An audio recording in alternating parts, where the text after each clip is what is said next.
Hola, hoy vamos a ver la parte inicial de un análisis de datos, es decir, hacerse la pregunta correcta y entender el negocio.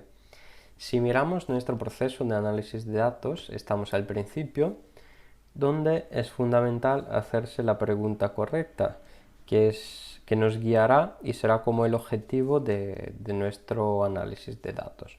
Y para hacer eso es importante entender el negocio. En ese módulo veremos al principio la teoría del long tail, que nos dará un ejemplo de la importancia de negocio, de conocer el negocio. Veremos cómo hacer una pregunta correcta, las herramientas para entender el negocio y una pequeña introducción a las métricas, a cómo conocer las métricas de un negocio. Pues vamos allá. La teoría del long tail. Pensamos un momento a empresas como Amazon o Spotify, donde no solo tienen unos autores o unas empresas que venden muchísimo, como por ejemplo en Amazon, donde venden libros también, hay unos pocos autores que venden muchísimos libros, pero también hay muchísimos también otros autores independientes que venden poquitos libros. O en Spotify, donde están los cantantes más famosos y las canciones más famosas, pero también hay muchísimos artistas menos conocidos, pero que cada uno vende unas poquitas o hace que se escuchen unas poquitas canciones, pero que en suma tienen un volumen muy importante. Este concepto lo explicó Chris Anderson en el libro La economía del long tail, y lo que dice es que hay unos pocos en la cabeza de la curva que venden muchísimo, ¿vale? Y aunque sean pocos, su volumen de venta es tan importante que representa una masa crítica muy importante, como por ejemplo los cantantes más famosos en Spotify. Pero el número de autores o artistas de menos conocidos y que venden muchísimo menos, es tan grande ese número que aunque vendan poquito cada uno, en total la suma de lo que venden puede ser igual o incluso algunas veces mayor del volumen de ventas de los más famosos. Vale, este es un concepto de negocio muy interesante y es por eso que hay empresas como Amazon que fomentan también estas pequeñas empresas que venden poco o dan herramientas gratis a autores de libros, autores independientes de libros para que publiquen y vendan sus libros, que aunque vendan pocos centenares o miles de libros, en total, si hablamos de miles o decenas de miles de autores, la suma de sus ventas representará un volumen de negocio casi tan importante como los autores principales. Vale, este es un ejemplo de una herramienta, un concepto para entender bien el negocio. En ese caso, si tuviéramos que entender un negocio de ese tipo, es fundamental entender ese concepto y después cualquier análisis que hagamos tenemos que tenerlo presente y eso nos ayudará a entender mejor cómo enfocar cualquier tipo de análisis. De ahí vamos allá y a entrar en los temas más teóricos de ese módulo. Pues primero, ¿cómo crear una buena pregunta? Pues es importante decir que la pregunta correcta es más importante que la respuesta correcta. Es decir, si nos hacemos una pregunta equivocada y después nuestro análisis es correcto, es bueno, es eficaz, eficiente, etc., pero los resultados no servirán para nada si la pregunta o el objetivo inicial no es el adecuado. Pues esa pregunta tiene que ser específica, tiene que ser medible y tiene que ser orientada a la toma de decisiones. Vamos a ver un ejemplo. Un ejemplo incorrecto sería ¿qué piensan los clientes de nuestro nuevo producto? ¿Vale? Porque no es específica, ¿qué quiere decir qué piensan? No es medible porque el pensamiento no es medible, no estamos hablando de algo concreto y no está muy orientada a la toma de decisiones. Pues si piensan bien o piensan mal, ¿qué vamos a hacer? Una pregunta mejor sería, ¿cuál es la probabilidad que nuestros clientes compren el nuevo producto a estas condiciones y con este precio? Esta es muy específica y además es medible porque la respuesta es un porcentaje. ¿Cuál es la probabilidad? ¿Cuál es el porcentaje de clientes que compran nuestro producto, que comprarían nuestro producto? Y además, la parte de a estas condiciones y con este precio orienta esta pregunta a la acción. Es decir, si la probabilidad es muy baja, a lo mejor tenemos que cambiar esas condiciones o ese precio. Este es un ejemplo de muy buena pregunta y que nos ayudará a orientar el análisis. Por ejemplo, en este caso, tendríamos, por ejemplo, que hacer una encuesta, preguntar a los clientes si lo comprarían y a lo mejor preguntar también qué condiciones harían que la compraran si han dicho que no lo comprarían. Para hacer esa pregunta bien, tenemos obviamente que entender el negocio. Y además de hablar con personas de la empresa o leer artículos o informarse, también hay algunas herramientas específicas que nos pueden ayudar. Vale, hemos dicho hablar con personas de diferentes departamentos de la empresa, informarse con estudios, leer artículos, entender conceptos básicos que se suelen explicar en un MBA, es decir, de marketing, de ventas, etc. Y saber utilizar unos modelos de negocio, que es lo que vamos a ver ahora. El primer modelo que quiero enseñar es un análisis del entorno de negocio y es un poco una manera de estructurar el entorno donde existe la empresa. Pues tenemos un entorno externo y un entorno interno. El entorno externo está compuesto por un entorno micro y un entorno macro. El entorno micro son los clientes, proveedores, competidores, sustitutos, es decir, el ambiente competitivo más cercano a la empresa. Y un entorno macro serían los factores externos, las tendencias económicas, socioculturales, etcétera, que impactan la empresa. Y además hay un entorno interno que es más propio de la empresa misma, cuáles son las acciones de marketing, los recursos humanos que se utilizan, cuál es el objetivo de la empresa, etc. Os aconsejo un libro que es el MBA personal, donde tenemos muchísimos conceptos de negocio y que escribió Josh Kaufman en respuesta a los caros que son los MBA. Y su argumento es que realmente los contenidos que tenemos en un MBA se pueden resumir en un libro. Él lo ha resumido muy bien y ahí, si queréis unos conceptos muy básicos pero extensos de lo que se aprendería en un MBA, este es muy interesante. Además, en su web podéis revisar estos conceptos gratuitamente, si no me equivoco.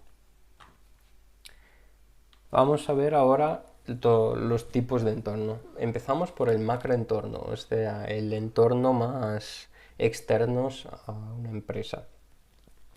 En este caso vamos a ver un tipo de tendencia concreto, por ejemplo las tendencias políticas, y la idea es identificar las tendencias más importantes externas y que vayan a afectar nuestro negocio. En este caso, en la situación actual, podríamos ver que hay unas tendencias políticas que hemos visto hace tiempo, de cierre de fronteras o requisitos para entrar en un país, etc. Y vemos que el causa-efecto puede ser una disminución de flujos de turistas a nuestro país, y el movimiento del impacto sería negativo, y el impacto sobre la compañía ahí sería estimar un poco cuál sería el impacto concreto en ingresos o en número de clientes, etcétera, sobre la compañía. Vale, esto es un ejemplo. También tendremos tendencias económicas o tendencias socioculturales, es decir, lo que prefiere la gente ya prefiere viajar sola o prefiere viajar con amigos o en familia en lugar que con amigos, etcétera. Todas estas tendencias macro la podemos identificar y ver un poco el impacto que tienen en las empresas.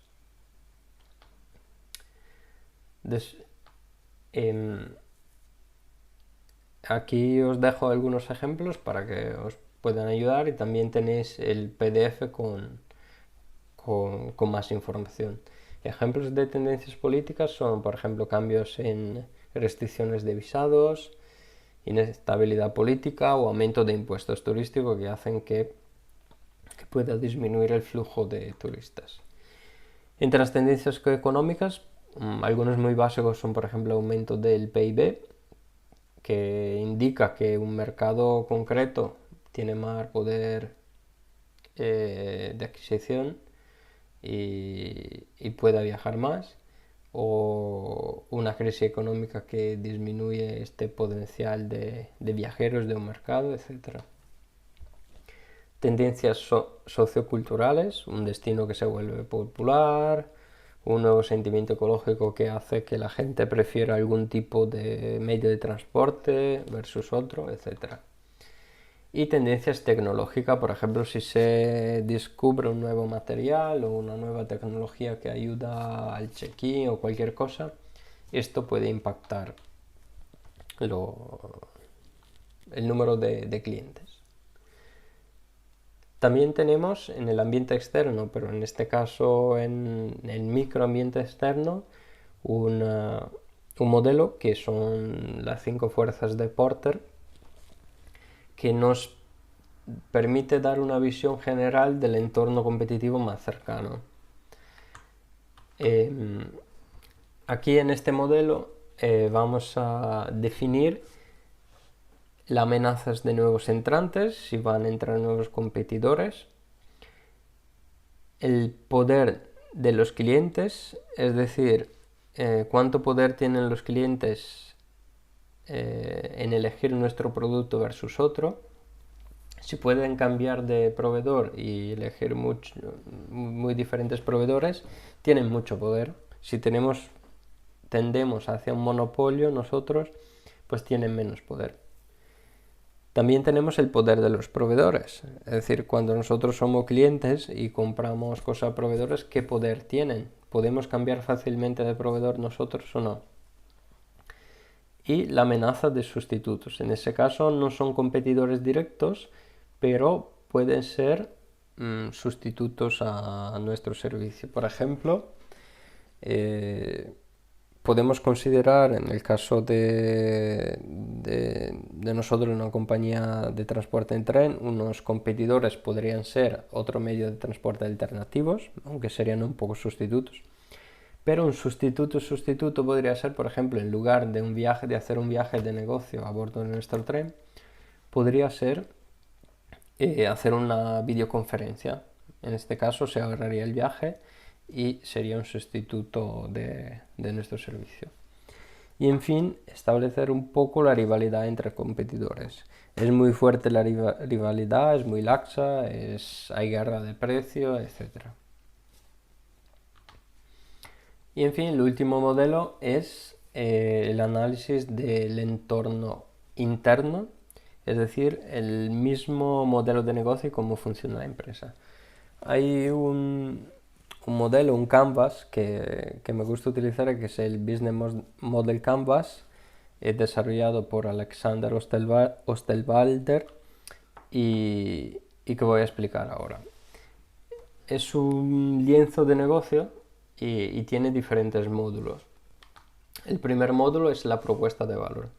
¿Cuál es la propuesta de valor para nuestros clientes? Si, por ejemplo, somos un medio de transporte, la propuesta de valor quizá no será solo transportar los clientes de A a B, sino también de un viaje confortable, etc. Un poco todos los elementos de valor de una empresa.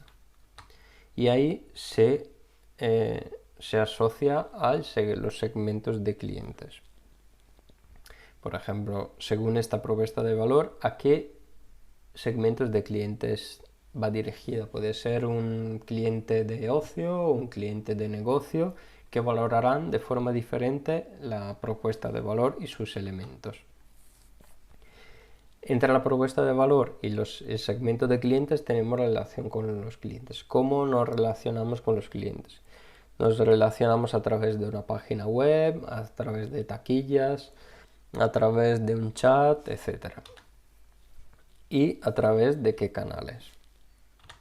Todo esto está relacionado con las fuentes de ingresos, es decir, la propuesta de valor se transmite se vende a través de canales a los clientes con los cuales tenemos una relación, y todo esto genera unas fuentes de ingresos, es decir, cuáles son nuestras fuentes de ingresos principales y la estructura de ingresos, es decir, para qué vendemos, de dónde recopilamos estos ingresos. Pero también está la otra parte más relacionada con los costes y tiene que ver con cuáles son con los costes y con la operativa. Tiene que ver con cuáles son los socios claves con los cuales tenemos que trabajar para vender nuestro producto. En el caso de nuestra empresa, de Ipsos, tenemos que aliarnos con las casas madres, Renfe y SNCF, y de ahí generar los productos. ¿Cuáles son las actividades claves que tenemos que generar para que todo funcione? Y cuáles son los recursos claves de los cuales disponemos para hacer que el producto se entregue al cliente. Y todo esto significa una estructura de costes, es decir, la colaboración con los socios, las actividades claves y los recursos claves generan una estructura de costes. Bueno, todo esto es una visión muy general, pero que es muy interesante para tener una visión global de la empresa, y también se puede utilizar para analizar competidores. Y también tenemos otros modelos de análisis, como por ejemplo un mapa de posicionamiento, donde para cada atributo de precio, por ejemplo, precio, calidad y servicio, vamos a analizar las diferentes empresas, la nuestra versus otra. Por ejemplo, nosotros en precio estamos así, otro competidor mejor, otro más. En calidad, cómo estamos, en servicio, cómo estamos, etc. Así podemos tener una visión de cómo está cada uno. También tenemos el análisis DAFO, de debilidades, amenazas, fortalezas y oportunidades.